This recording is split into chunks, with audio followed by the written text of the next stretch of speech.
Now we got to talk about another win. One of the things that Donald Trump has dedicated himself to over this last week, again, the most chaotic and transformative week probably in U.S. politics in a very, very long time.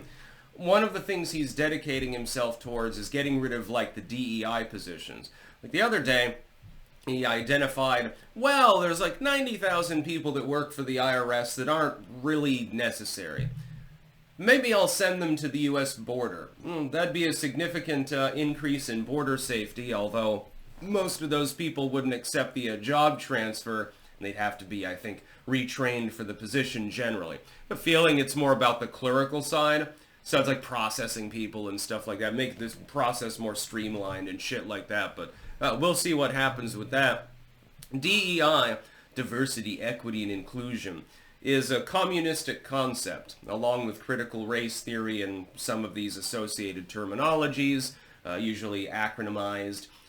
It's communism. There's no other way to put it. The concept of equity is the concept that people are not created equal, and they need to be leveled out. And usually you're not doing that by uplifting the lower class, because it's often not possible to do that. It's by squishing down the upper middle and middle classes and sort of homogenizing people into one sort of peasantry. If anything, the concept of equity is a return to feudalism. And liberals don't seem to understand this. It's not about uplifting those that have little. It's about pushing down people who are in that middle class, eliminating it effectively, creating a peasant caste and an upper class, an aristocratic class. So the aristocrats, what have you got? You've got top military brass, you've got politicians, certainly, unless it's like some really local municipal politician, the local dog catcher or something like that.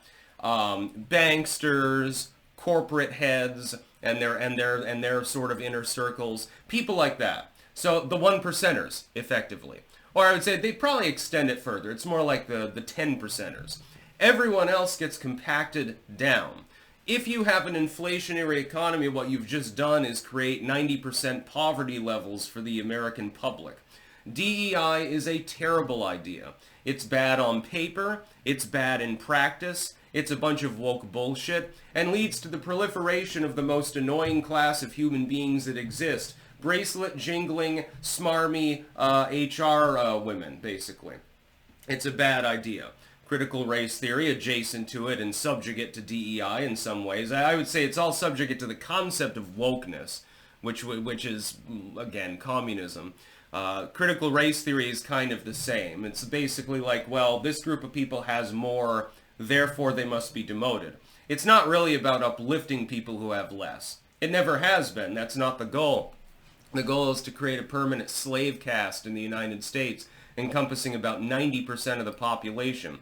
If you haven't risen up at least into the mid-echelon of professional endeavor, like a doctor, a lawyer, or something like that, then you're left out in the rain, basically.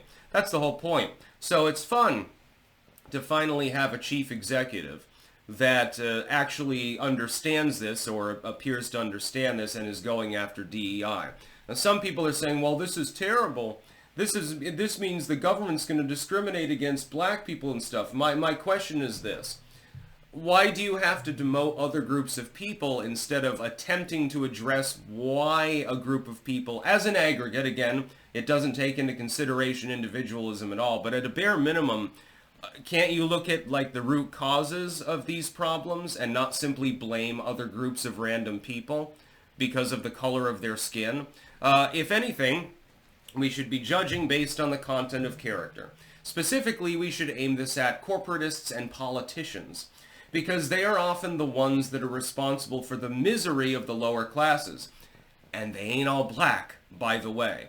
Yes, Indian Americans make more money as an aggregate than any other group within the United States. Does this mean that some random Indian immigrant is wealthy? No.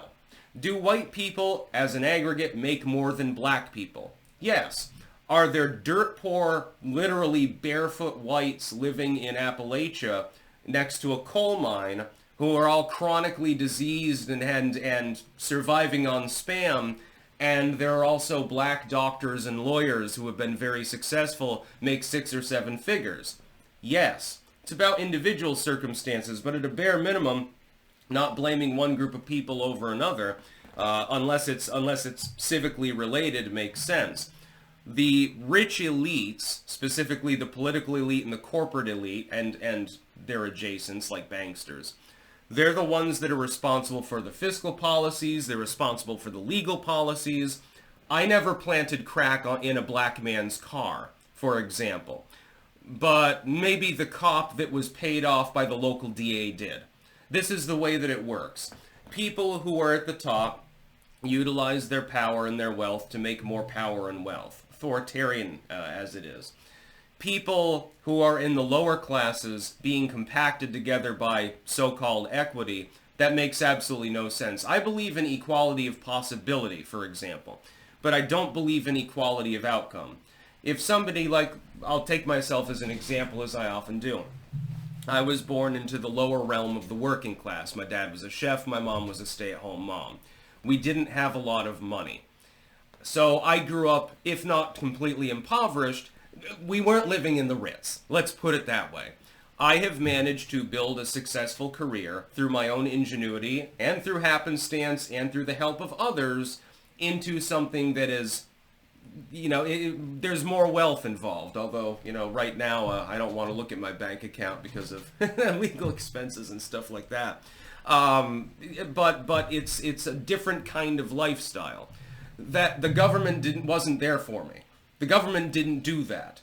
Some random corporatist didn't do that, although I would admit that people that were at the top, although originally they generally came from the middle class, oddly, and, people like Gates and Zuckerberg, they weren't rich at first, but they built the scaffold upon which I built this, but at the same time, I had to put in the goddamn work, now didn't I? And I figured out ways to do that. There are many other people who have done the same thing. Some of you are probably in the same boat. Some of you you were born poor, you put yourself through school, you got a good job, now you're a doctor. Well, you're not poor anymore. You may have a lot of student debt unless you went into government work, so you're working with Fauci's detail or something like that, but yeah, at least, you're getting by better than you were before. It's just the way that it works. Trump attacking DEI, I think, is a very, very good thing. DEI should be effectively eliminated from culture, not just American culture, but from the West in general. I would note, having experienced the European experience, that sort of thing is less common. The wokeness aspect is actually less in supposedly socialistic nations, as opposed to some parts of the United States and at the federal level, certainly. It was mind-blowing when I realized this, how politically incorrect the Dutch are. Would surprise people from New York or California. If they went to the Netherlands, they'd be like, holy shit, the Nazis won the war. It'd be really, really funny. That's about all. Peace out.